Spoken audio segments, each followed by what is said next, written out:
Hello friends. आज की video में हम चाल्कोलिथिक एज के बारे में पढ़ेंगे जो कि नियोलिथिक एज के बाद में आती है। इसमें चाल्को जो वर्ड है वो ग्रीक के वर्ड कैल्कोस से मिलके बना है जिसका मीनिंग ही कॉपर होता है, और लिथिक का आप जानते ही हैं कि पाषाण होता है इसका मतलब।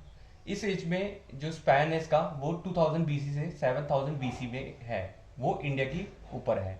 अगर ग्लोब में अलग अलग लोकेशन पे देखेंगे तो ये टाइम पीरियड वैरी कर सकता है। दूसरा ये पार्ट जो है वो प्री हिस्ट्री का पार्ट है। प्री हिस्ट्री का हमने पढ़ा था कि प्री हिस्ट्री में केवल आर्कियोलॉजिकल एविडेंसेस होते हैं, हमारे पास रिटर्न डॉक्यूमेंट नहीं होते हैं।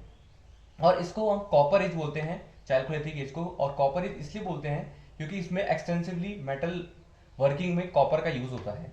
और ये एक तरीके से जो लास्ट हमने पढ़ा था न्यूलिथिक नव पाषाण काल, और जो अगली आने वाली है कॉपर एज के बाद ब्रॉन्ज एज, उसके बीच का ट्रांजिशन पीरियड है। और इसमें हमें ब्रॉन्ज के बारे में नहीं पता था, केवल कॉपर के बारे में पता था, और कॉपर का एक्सटेंसिवली यूज होता था। नेक्स्ट है कि इसमें हम इसे हम एन्यूलिथिक और एन्यूलिथिक भी बोलते हैं, जो कि लैटिन वर्ड्स हैं।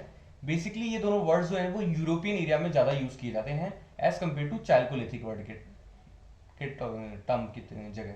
और इसमें फार्मिंग कम्युनिटीज ज़्यादा थी, और ये फार्मिंग कम्युनिटीज जैसे कि हमको पता है कि फार्मिंग न्यूलिथिक टाइम में ही डेवलप हो चुकी थी, लेकिन एक अलग लेवल पे फार्मिंग पहुंच चुकी थी। और ये फार्मिंग करने वाली जो कम्युनिटीज हैं उनके कुछ नाम यहाँ पे मैंने लिखे हैं: कायथ, आहर, बनास और मालवा।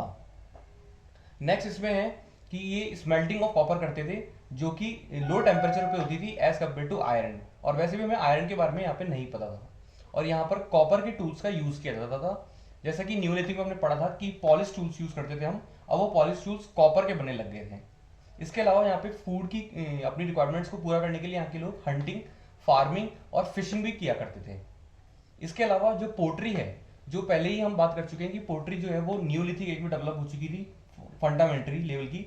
बट जो अलग लेवल की पोट्री है, जैसे कि व्हील बेस्ड पोट्री या फिर पेंटेड पोट्री है, वो चाल्कोलिथिक एज में ही स्टार्ट हुई थी। और यहाँ के जो लोग थे वो, अगर अपन इंडिया के कंटेक्स्ट में बात करें तो ये केवल जो नॉर्थ वेस्ट पार्ट है, सॉरी, जो नॉर्थ वेस्ट पार्ट है उसमें ही थे। जो एलिवल रीजन जैसे कि गंगेटिक प्लेन्स है वहां तक, और जो डेंस फॉरेस्ट है नॉर्थ ईस्ट के, वहां तक ये नहीं पहुंच पाए थे। ये केवल नॉर्थ वेस्ट पार्ट जो इंडिया का है या फिर जो अफगानिस्तान का है वहां पर ही ये लोग थे, सस्टेन कर रहे थे। इसके अलावा यहाँ पे आयरन के बारे में हमें नहीं पता था, और हमें मिक्सिंग ऑफ मेटल्स के बारे में भी नहीं पता था। इसलिए हम कह सकते हैं कि ये ब्रॉन्ज एज जो है इसके टाइम के बाद में, क्योंकि ब्रॉन्ज में हम टिन को मिलाते हैं कॉपर में, इसलिए हमें कह सकते हैं, ये साफ साफ हमें क्लू मिलता है कि इनको मिक्सिंग के बारे में मेटल्स की नहीं पता था, केवल एक कॉपर का ही यूज कर रहे थे। और इसमें art of living, art of writing नहीं था। उससे क्लियर है कि हमारे पास रिटर्न जो डॉक्यूमेंट या टेक्स्ट है वो हमें नहीं मिले, इसलिए ये प्री हिस्ट्री का पार्ट है। प्री हिस्ट्री में केवल क्या था, हमारे पास आर्कियोलॉजिकल एविडेंसेस थे, रिटर्न एविडेंसेस नहीं थे। इसके अलावा यहाँ पर ब्रिक्स जो है वो बर्न हमें, मतलब ब्रिक्स मिली ही नहीं थी हमें। और यहाँ पर जो घर थे वो मेनली मड के, कीचड़ के और काउडंग के बने हुए थे। Thank you.